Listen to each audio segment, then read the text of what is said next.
stood at the front lines of law, leadership, and public service. Attorney Karen Jimeno, sharp, steady, a lawyer, and educator, turns complex issues into clear insight. Attorney Mike Toledo, seasoned, fearless, a strategist and communicator whose voice has shaped public understanding of law and governance. Together, they make the law accessible, connecting principles with real-life questions, confronting the issues that define our nation. This is ABOGADO!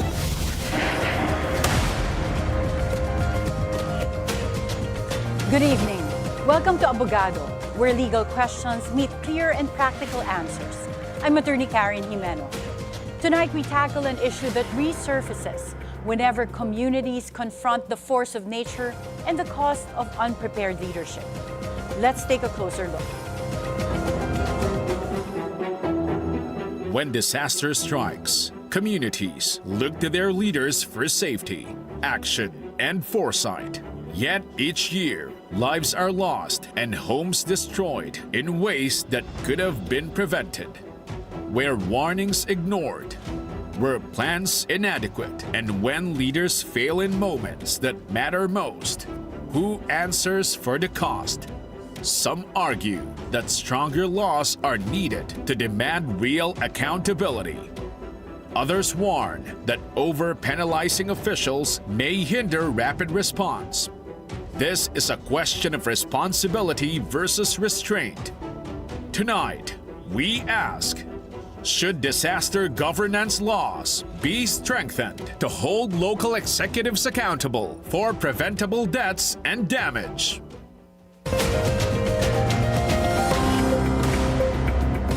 Joining us tonight is a lawyer whose work sits at the intersection of law, governance, and public advocacy. Attorney Danielito DJ Jimenez is a trial lawyer and managing partner of the Jimenez Law Office, where he handles civil, criminal, labor, and corporate cases, including matters involving government accountability. He serves as a law professor at the University of Santo Tomas Faculty of Civil Law and has also worked in national security as a former consultant to the National Security Advisor. He is the creator of the Pinoy Street Lawyer, where he explains complex legal issues to the public, including those involving public officials and their duties. Attorney DJ Jimenez, welcome to ABOGADO. Good evening, Karen. Thank you for having me again. Okay, Attorney Jimenez and Attorney DJ na Jimeno. lang. Oh. Attorney DJ, let's start off. Before we talk about failures, can you first explain to us what are the legal duties, basic legal duties of a mayor or governor when a typhoon or calamity strikes? Well, we have a general clause in the local government code where the mayors and chief executive officer is supposed to protect the general welfare, both of health and safety of all his constituents. And along this line, we also have a law, yung Philippine Risk Reduction Law, where local government units or chiefs of local government units are mandated to convene itong Risk Reduction Management Council on their level kasi they serve as the chairperson or the head of this Risk Reduction Management Councils. Mm-hmm. So that's their duty basically. They have to protect yung kanilang inhabitants. Mm-hmm. At lahat to, whether mayor, governor, even sa barangay, may kanya-kanya silang council under the law. Okay, so nitong nakaraan po mga bagyo, may mga public officials po tayong nabatikos dahil umalis sila sa bansa during the time na nagkaroon ng typhoons. Ano pong masasabi niyo doon sa meron ba accountability yung sa ganung mga sitwasyon? Well, without preempting the ongoing investigation kasi madaming factors that we have to consider in the interest of due process, no, and also in the interest of the public, no. Pero in general, I think this incident should serve as a guidance to probably implement a better regulation on this kasi Kung yung public official, matagal na siyang nag-request ng travel authority at nabigyan naman ito, kung hindi malinaw yung guidelines, no? Kung walang guidelines na if a few days before you leave, there is a potential typhoon that will struck your jurisdiction, you have to come back, pwede nilang sasabihin na hindi nila alam or andyan na, nakaalis na sila. So tingin ko, kailangan ng DILG should come up with stricter rules, no? And clearer rules, no? Kasi nga, yung isang nabasa ko, parang nakaalis na siya eh. So dapat may guidance, no? Kasi kung na-approve ka nga, pero very clear naman na may potential typhoon na padating, kung tutuusin, hindi mo kailangan ng wisdom or directive na huwag kang tumuloy, di ba? Dapat hindi ka sana tutuloy. Pero kung may gap sa rules, sasabihin nila, hindi namin alam. Tsaka siyempre, titignan mo rin kung ano ba yung travel na yon, ano ba yung purpose, o if it's a necessity or just, ordinary travel. So, madaming factors to consider, but I think it is time that, Philippines, being a typhoon-stricken island, dapat talaga yung mga ganyang bagay, stricto tayo. Nangyari na yung Ondoy, and some other calamities, and ngayon naman yung nangyari sa Cebu. Parang hindi na ata tayo natuto, di ba? Meron po bang pagkakaiba dapat if you have a congressman that travels compared to a governor or a mayor? Can the congressman say that hindi naman legislation lang ako, so hindi importante yung presence ko sa aking district? If we will base it dun sa risk reduction law, talagang yung LGU lang naman yung may responsibility. Kung lawmaker ka,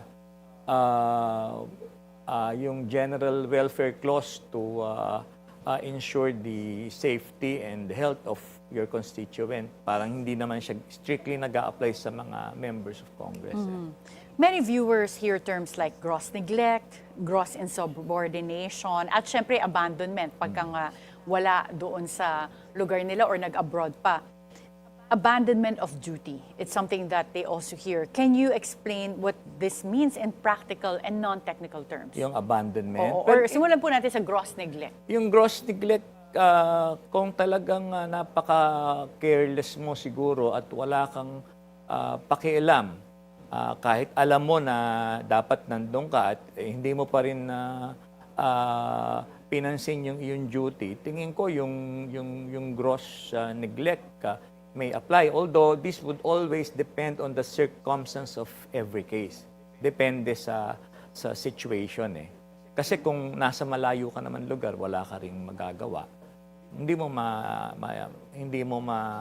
ka naman pwede i-compel na makabalik ka agad. Pero kung meron kang opportunity to exert corrective measures para yung iyong duty ma-meet mo tapos hindi binaliwala mo pa rin, tingin ko pwede yan. Masyadong malawak yung gross neglect. Pagkabakulang po ng preposition or hindi nagkaroon ng preparation, hindi na-evacuate na maaga yung mga tao kaya merong namatay, would that be gross neglect? Well, yes, because there are specific guidance in the law na dapat i-convene mo, dapat meron kang pre-evacuation. So, kasama yan.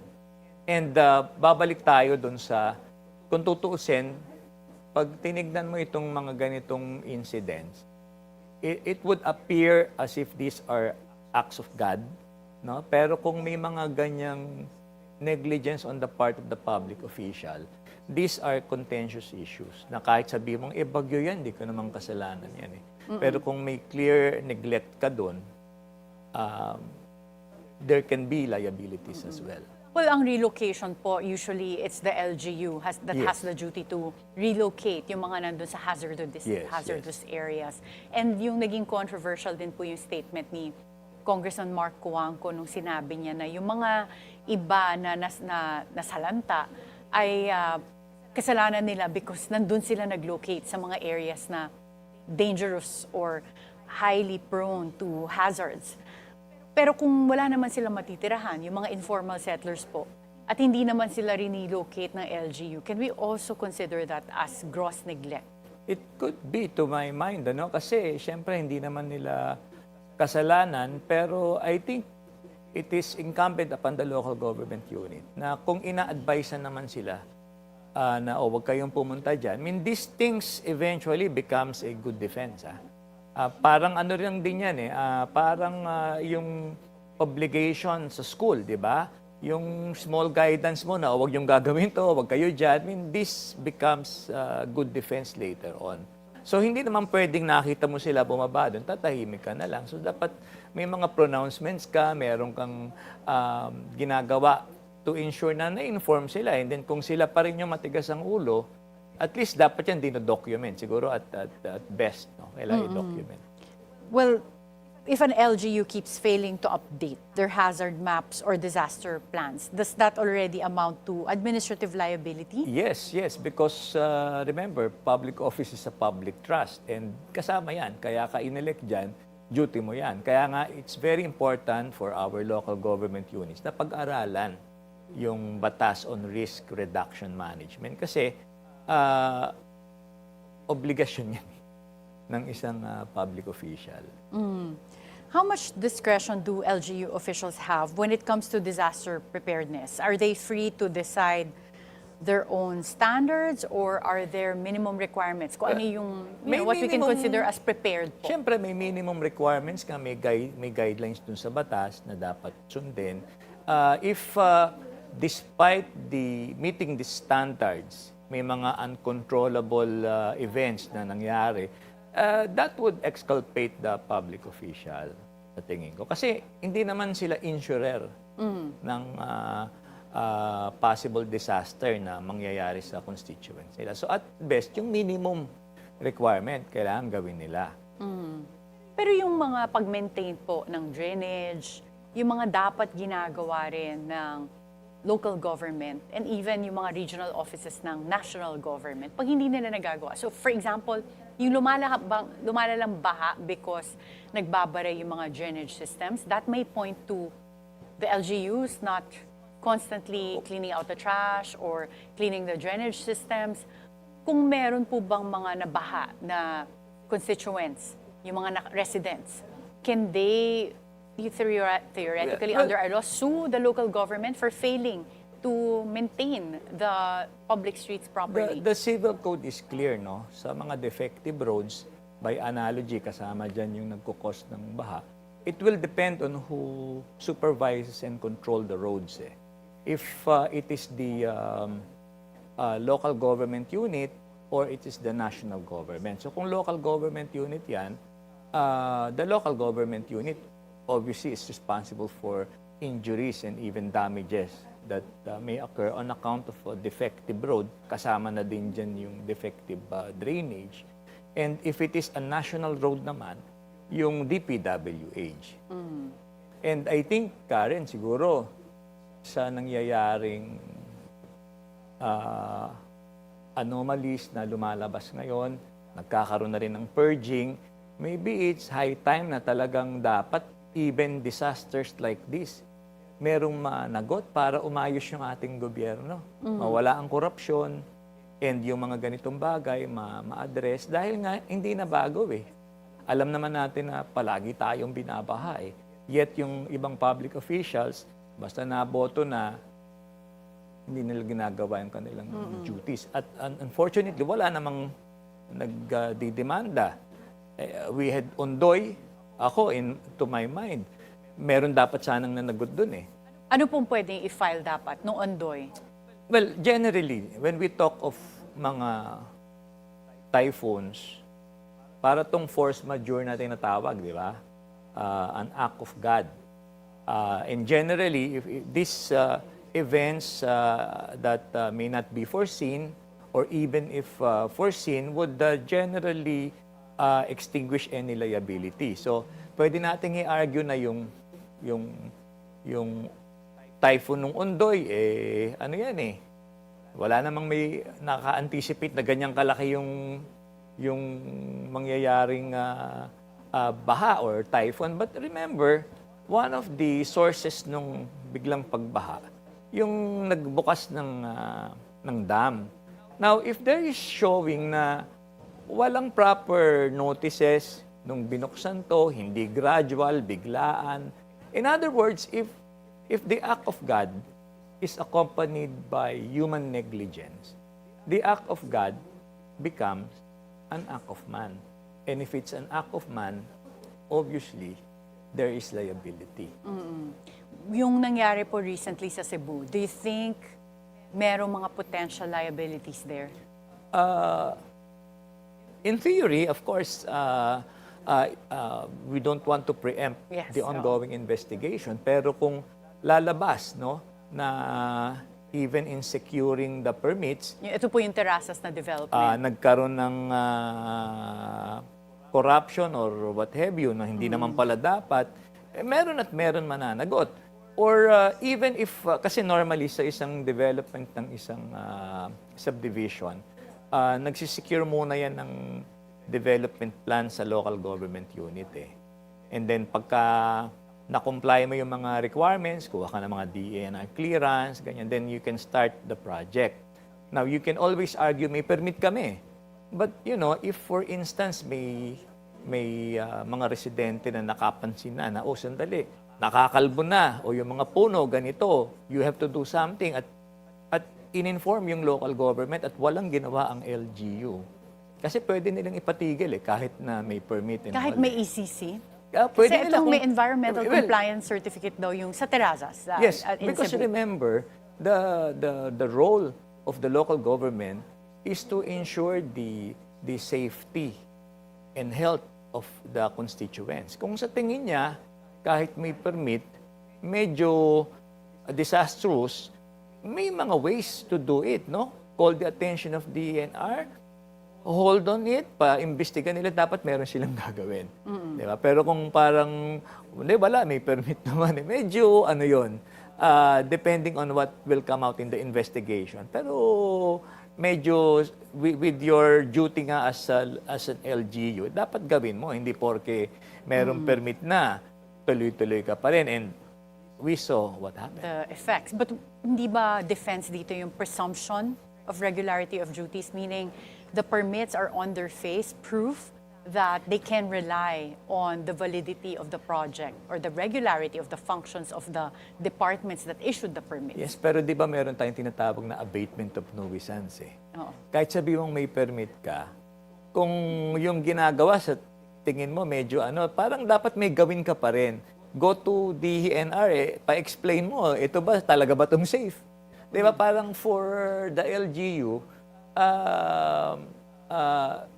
it has to do something else beyond relying on the permits. Alam naman natin sa Pilipinas, ang permit, di ba, kadalasan, for some reasons, nakukuha mo kahit na medyo may problema. So, pwede naman nilang ipa-imbestiga. So, again, depende yan sa circumstances. No? Pero sinasabi ko, warning sa mga LGU, pagka kinol lang attention yun ng inyong constituent, you have to do something. I'm not saying na aagrihan mo kaagad. Iba yung magpapaimbestiga ka naman. Pwede, hindi naman kailangan ipatigil mo outrightly kung may permit nga di ba? Pero meron kang pwedeng gawin. And in the scheme of things, hindi ba mas mataas ang national government than local government units? So that pag meron ng mga permits from national government units, yung LGUs are powerless to question that. No, but you know, the safety of the constituents is over and above.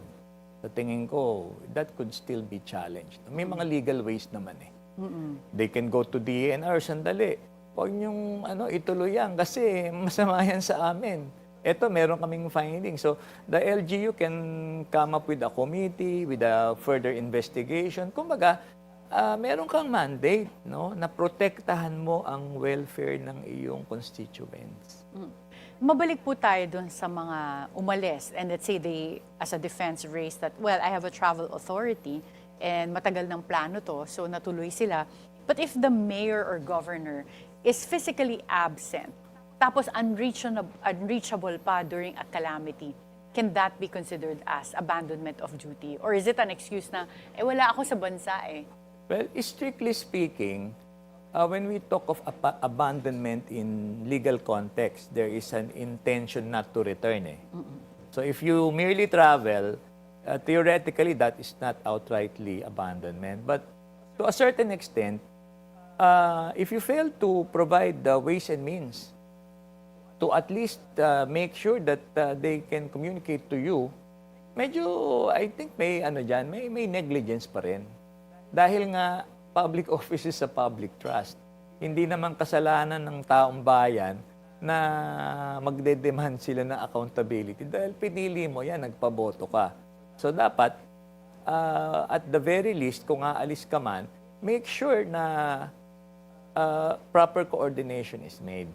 Meron namang Facebook, may Messenger, may WhatsApp, may Viber. Dapat nandun ka, hindi yung asa na si Mayor o asa na si wala, hindi humakita di ba?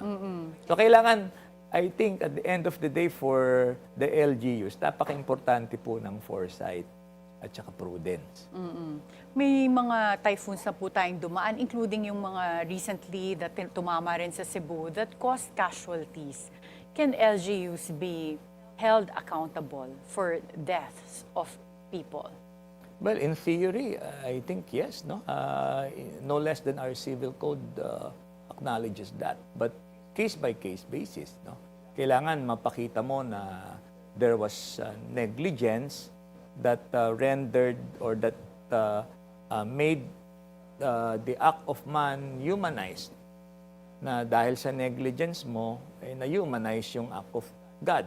So, act of man na siya. Being an act of man, dapat managot ka. And if it's negligence, it would be a civil case. Yes, of course. At what point pwedeng maging criminally liable, Criminal? if any? Well, I think, kung may issue on corruption, or reckless imprudence Resulting in homicide. In homicide, so yung mga ganong cases. But pag criminal case kasi, the quantum of evidence is higher. Proof beyond reasonable doubt. And then pag homicide, siguro yung intent to kill is something that you have to establish. I don't think that would, wala namang may gustong mamatay, di ba? So, doon ka lang sa reckless offense na napakahirap din i-prove. Kasi, lalo na kung binabahayan, merong mga ibang local governments na syempre yung sarili din nila, kailangan nilang tulungan. Kung busy sila na nag-a-attend sa pag-relocate ng ibang constituents nila, hindi naman pwede na porke ikaw nandito ka, oy, tulungan mo muna ako. It's very complex. Case-by-case basis yan. Now, it's very important for the LGUs to make sure that everything is documented. So, during calamities, kung meron kayong normally, meron mga group chat yan, monitoring na ginagawa nyo, nagko-coordinate kayo sa Meralco na, tanggalin nyo na yung babaha na rito para walang makukuryente. Those things would negate any amount of negligence, even simple negligence. So, very important that you document it at saka aware ka sa nangyayari.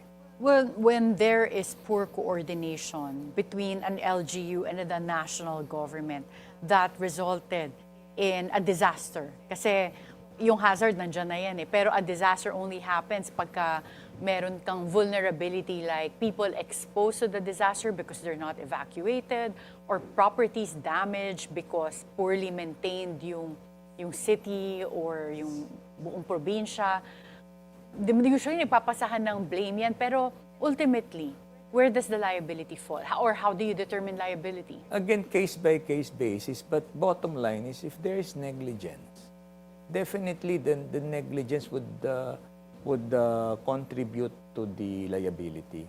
So doon pa rin yan sa kung medyo sumablay ka, pumalpak ka, there is still a certain degree of liability which could either be administrative and in some cases even civil. May mga nagsususpect din ng mga tao na yung mga disaster funds na de-deplete bago pa magkaroon ng disasters or minsan they become misused. How does the law deal with unaudited or yung mga misused funds that are meant for disaster sa local level? Well, regardless whether it's for disaster, for any governmental purpose, if you squander government funds, that's malversation. So that's criminal, no? And no amount of excuse could escape any liability. In fact, you can even be held liable for technical malversation kung inalat mo for a different purpose. Kahit sabihin mong personally, you did not benefit from it. So, again, public office is a public trust. Nagdesisyon kayong pumasok dyan, then might as well abide by the law. Eh yung time po ng Yolanda rehabilitation, but I noticed it's not just in the worst rehabilitation we had to face nung Yolanda rehab. Kasi ang criticism that time was napakabagal daw ng rehabilitation. But over the years, tuwing meron pong nagiging disaster, mabagal minsan yung pag-release ng tinatawag na quick response funds. Kaya ang nagiging criticism nga nila, hindi daw quick response yung funds. Yung pagka mabagal po ba, can you claim negligence on the part of DBM or any of the agencies that are involved in the approval process? Well, other than general assertions, it's really hard to establish that because we have to follow COA guidelines. Napakadaming reasons din if there is a delay. So mahirap mo i-compartmentalize na there was a delay, so dapat liable ka. So medyo mahirap yan. That's part of service din naman, and people need to be patient as well. Pagka meron pong mga evacuation na nagaganap, yung pre-evacuation, at ayaw sumunod ng mga residents, how do you determine yung to what extent liable or accountable yung LGU for those people who refuse to evacuate? Well, I think as long as it's all documented, and still they refuse. Technically, pwede mo pang i-force sila for their own safety. Patawag ka ng police. Tingin ko ano naman yan. As long as you document it, wala ka ng liability dun. Kung gusto nila magpakamatay at magpakalunod dun sa nasa sa kanila na yun. But at least the local government unit must at least exert reasonable effort to explain to their constituents na kailangan po ito. And if need be, talagang physically tanggalin nila. To what extent can you use force, physical force, para ilipat sila siguro. sa safety? It's a case-by-case basis. But I think you are excused naman to exercise reasonable force as long as hindi mo naman sinasakal or what, no? Talagang dalhin mo talaga for their own safety yun Kasi baka malay mo, baka may mental issue na yun kaya ayaw niya. So, patawag ka ng ambulansya. Attorney DJ, yung nagkaroon naman ng earthquake sa Cebu, maraming aftershocks na tumagal. So, meron din mga na-evacuate sa 10 cities na matagal din silang nanatili sa 10 cities. May mga napanood po ko na nagrereklamo kasi nagkasakit na sila doon. I think the conditions were also not ideal, yung hygiene, sanitation. Pag ganun po ba, may liability rin yung either local government or national government for the conditions of the temporary shelters? I think if there is clear negligence or disregard ng mga basic needs nila, possibly, but mahirap mo kasing yan, lalo na if you're in a calamity. Oo, pa nagka-breakout ng sakit, gano'n, hindi ba pwedeng sisihin yung nagme-maintain ng temporary shelters, which can be the LGU or DSWD? Again, case-by-case basis. If there is basis to establish na nagkaroon ng recklessness or negligence in handling it, kasi pwede naman kahit na basta malinis I think yung cleanliness, di mo naman kailangan ng pera dun.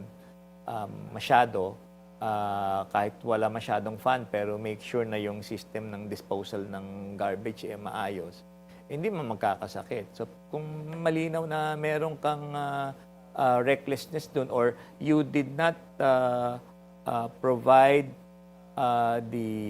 the proper way in accordance with the rules, baka pwede. So case by case basis pa rin yan. Sino po ba ang nagko-conduct ng investigation and then later prosecution for these types of cases? So let's say yung isa yung potentially pag rineklamo ka ng mga constituents mo for being abroad during a calamity, or yung pagka merong allegations of negligence that leads to loss of property and loss of life? Well, under our Constitution, the President, the Office of the President, exercises general supervision in our local government units. And with this supervision, pwedeng magpaimbestiga ang Office of the President through the DILG for any malfeasance or misfeasance or any negligence on the part of a public official. And if it's a highly urbanized city, pwedeng diretso ang Office of the President upon investigation and recommendation by the DILG, order the preventive suspension of this erring local government officials if there's a showing na itatamper nila yung evidence that would establish yung negligence nila. So, pwede silang i-preventive suspension. Pero yung as a penalty, removal, and all, ombudsman yan. So, mag-iimbestiga lang ang DILG, and then upon recommendation, pwedeng i-preventive suspension, and then kung may kaso, isasampas sa ombudsman. And then ombudsman yung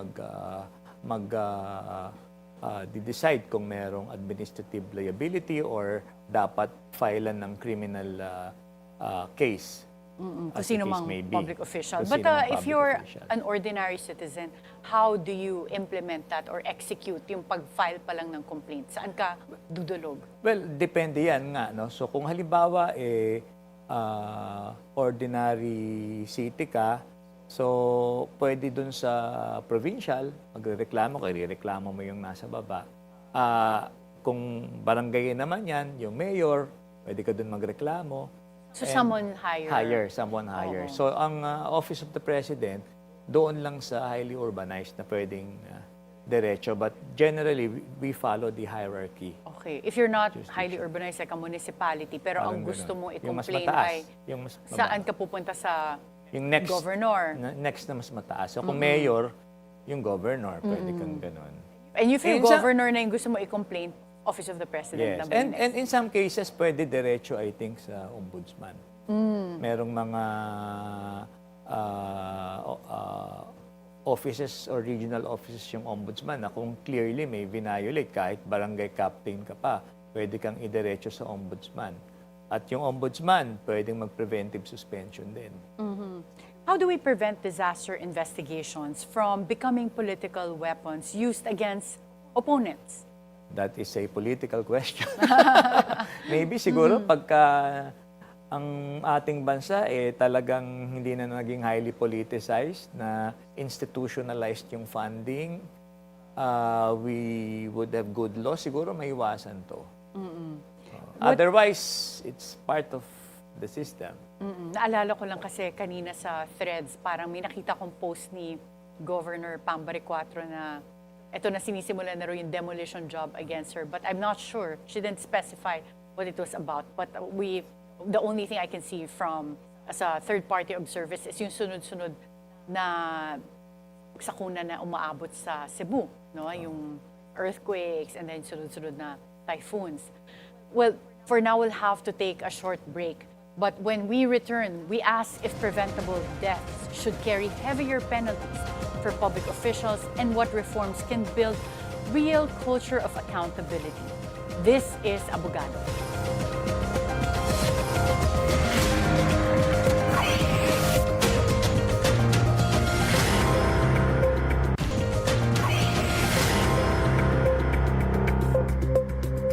Welcome back to Abogado. And still with us is Attorney DJ Jimenez as we continue our discussion on accountability in disaster governance and the role of local executives. Attorney DJ, before we close, two final reflections. Should preventable deaths carry heavier penalties for public officials? I think so. Kasi hindi na bago na Philippines is prone to typhoons and many disasters. So I think there should be a higher degree of prudence. So by imposing stiffer and heavier penalty towards public officials who would neglect in their duty to ensure the welfare of their constituents, that might prevent. No? And aside from that, even the DILG should probably come up with stricter rules, no, in matter of travels. No?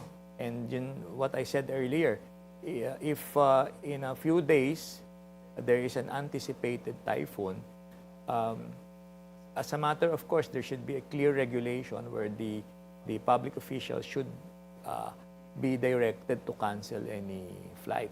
So in your opinion, yung mga ganyang bagay, yung pag-penalize, pagpapalaki ng penalties when you have public officials that because of their reckless imprudence or negligence causes the death of other people, or yung mga nawawala kasi inuuna pa nila yung personal travels nila, ito yung dapat i-spell out pa. Hindi ba pwedeng mag-rely tayo sa one, delikadesa, and second, yung fundamental principle sa ating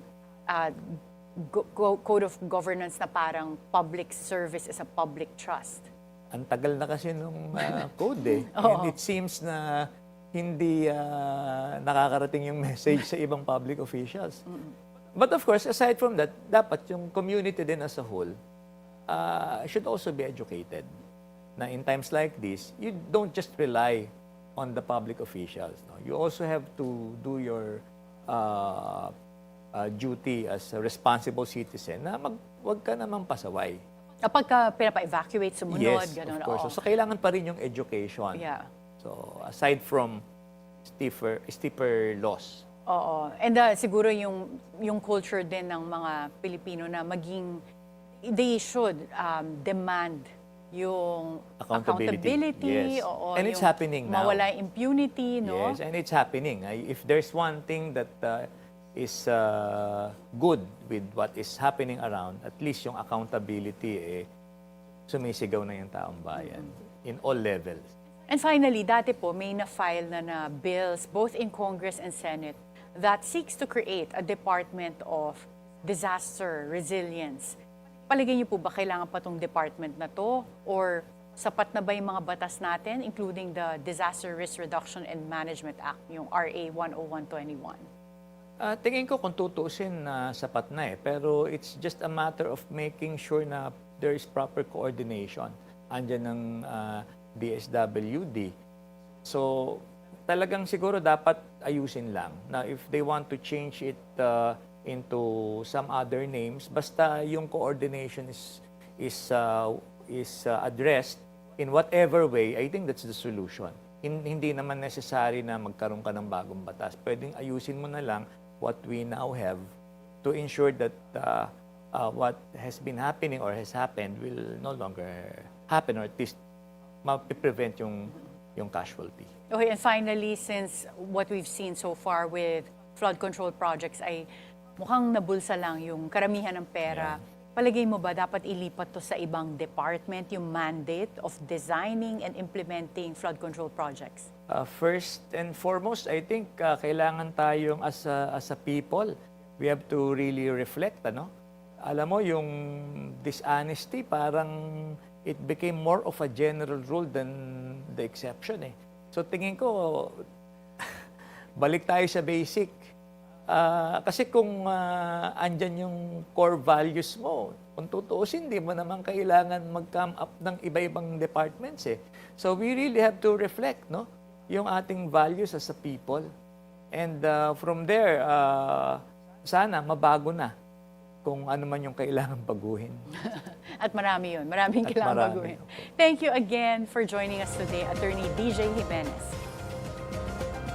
As the climate grows harsher, our duty to strengthen governance grows clearer. Local leaders carry the responsibility to prepare, respond, and protect. And when lives are lost needlessly, the law must speak. This is Abogado. Good night.